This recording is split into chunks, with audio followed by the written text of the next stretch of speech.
نبدا كده، نبتدي باول حاجه. ده مين؟ ده عفن الخبز. طيب عفن الخبز ده كام نون مبدئيا؟ نون. لما يعمل كده يبقى جاب جراثيم، جابها بالانقسام الايه؟ ميتوزي. ودي برضه هنا ميتوزي. اهم حاجه تبقى فاكر ان الجراثيم دي محاطه بجدار سميك للحمايه.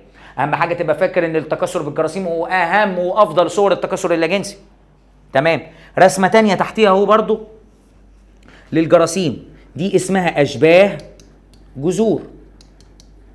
دي جرثومه، دي حافظه، دي خليه جرثوميه. كل اللي قدامك ده بكرر تاني نون اهو. طيب تعال نشوف رسمه تاني. خليه 2 نون طلعت كائن حي نون لما اتحطت في ظروف غير مناسبه، يبقى دي زيجوسبور. هنا ايه اللي حصل؟ انقسام ميوزي نووي ثم ميتوزي. حلو. والكائن هنا هيبقى الاسبايرو جايرا. ممكن يا دكتور عفن الخبز؟ ممكن. الناحيه الثانيه رسمه مصر 2018، واحد واخده شكل مغزلي، يبقى دي مين؟ اسبورو زويتات. داخله مين؟ تسري في تيار الدم الى ان تصل الى الكبد. طالع على شكل كروي اللي هي الميروزويتات. ولو قلت لك بعد كام دوره تقول لي بعد دورتين 2 من التقطع. طيب اول صف كده يعتبر خلص. تعال نشوف صف تاني اللي جنبه ده. نون اتعمل لها سين طلعت ضفدعه. مين دي؟ بويضه. سين ده يعتبر ايه؟ توالد بكري. برافو. صناعي. اديني الامثله اللي ممكن تحصل معاك. صدمه حراريه او كهربيه او اشعاع او رج او املاح او الوغز بالابر. تمام. ده ايه؟ دي حته من مراحل دوره حياه البلازموديوم. واحد ده عباره عن زيجوت حصل له تحول الى حاجه مغزليه اللي هو الطور الحركي. 3 كيس البيض اللي يدينا رقم 4 السبوروزويتات. ولو انا قلت لك دلوقتي الاسئله اللي انا عايزها بقى ركز معايا. من زيجوت لطور حركي اسمه ايه؟ تحول. هل ده انقسام؟ لا. طب من طور حركي الكيس بيض ده اسمه ايه؟ ميوزي وخارج المعده وليس بهدف تكوين الامشاج، بس عشان ارجع لاصلي. كيس البيض تكاثر لجنسيا بالجراثيم لتحمل الظروف القاسيه. كمل. كائن عديد الخلايا عمل انقسام ميتوزي، جاب خليه جسديه وحيده عشان تجيب فردا جديدا عديد الخلايا. ده عباره عن ايه؟ ده عباره عن التجرثم. يا دكتور ينفع اقول زراعه الانسجه؟ ينفع، بس لازم يحط لك لبن جوز الهند بس تمشي. هنا كائن وحيد عديد الخلايا عمل انقسام ميوزي، جاب لنا خليه وشيجيه واحده لفردا جديدا. ده ما فيش غيره توالد بكري، وطالما ميوزي لذكر نحل العسل. ليه مش المن؟ المن ميتوزي. طيب عايزين نشوف صف تاني من الخلايا.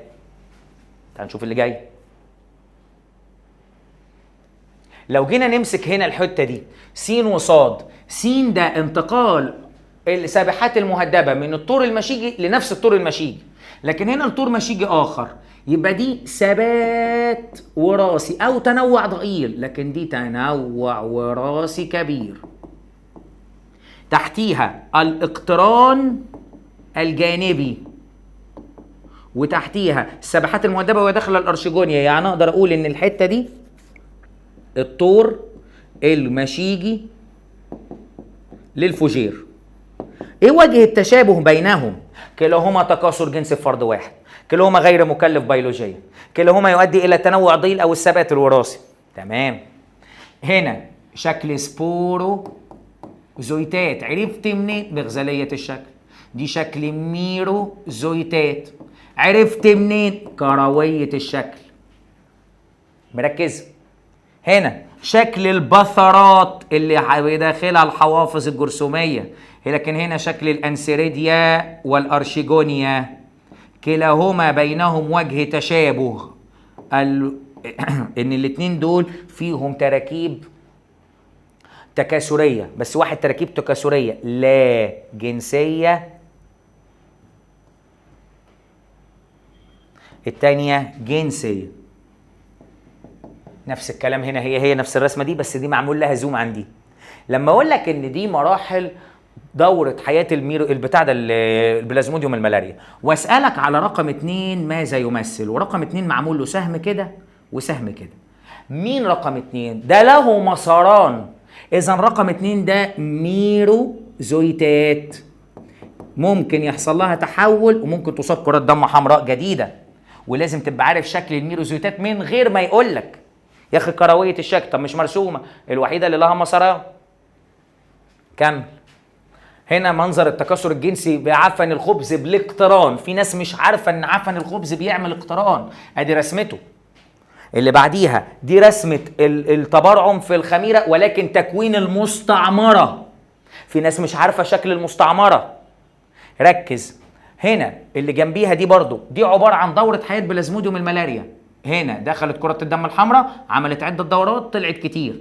اوعى تقول لي ان ده يعبر عن الاميبا، يا اسطى لو تعبر عن اميبا لازم يكون عندك غلاف كايتيني. غلاف الكايتيني انا قاصد احطها لك تحتيها على طول عشان ما تتلخبطش.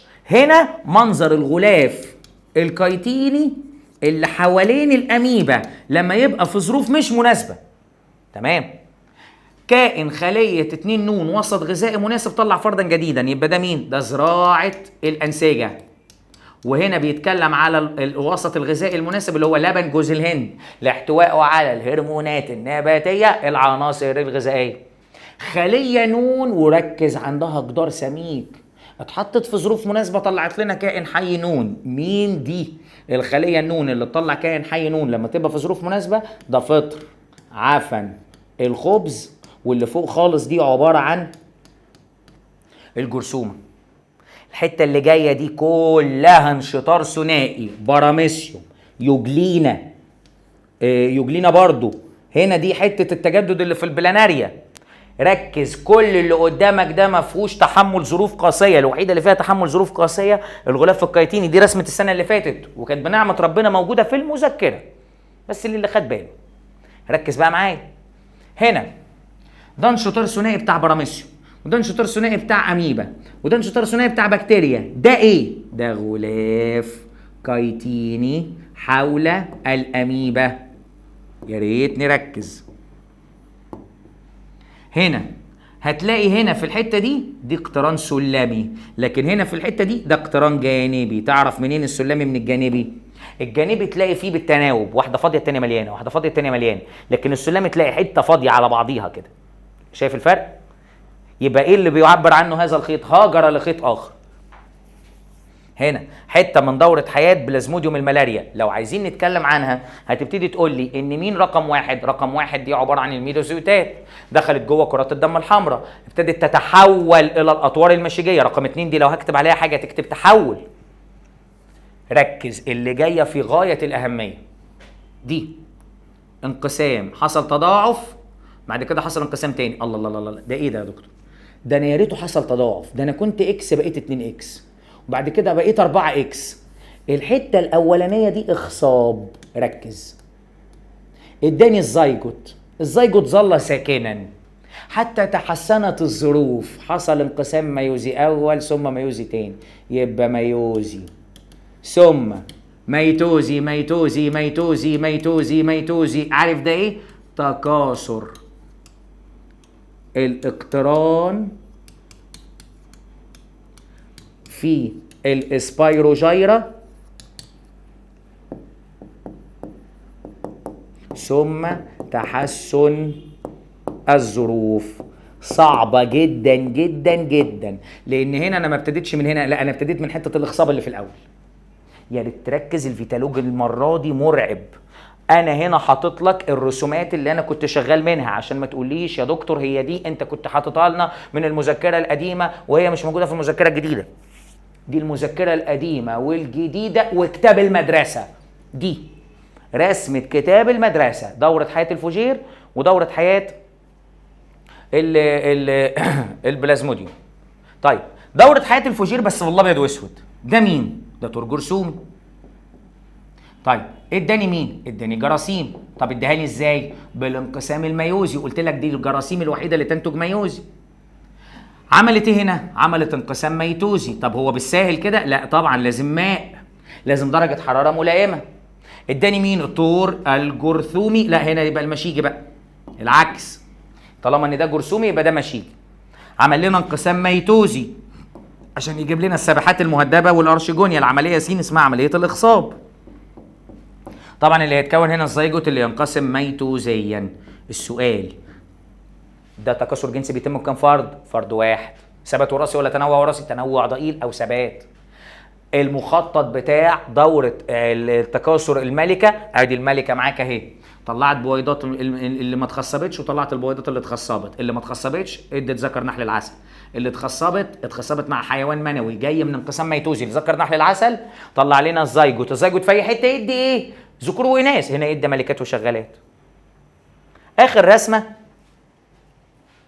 وهي دوره حياه الفجير. لو اعتبرنا ان دي دوره حياه الفجير يا شباب، اقدر اقول مين ده ومين ده ومين ده ومين ده ومين ده ومين ده.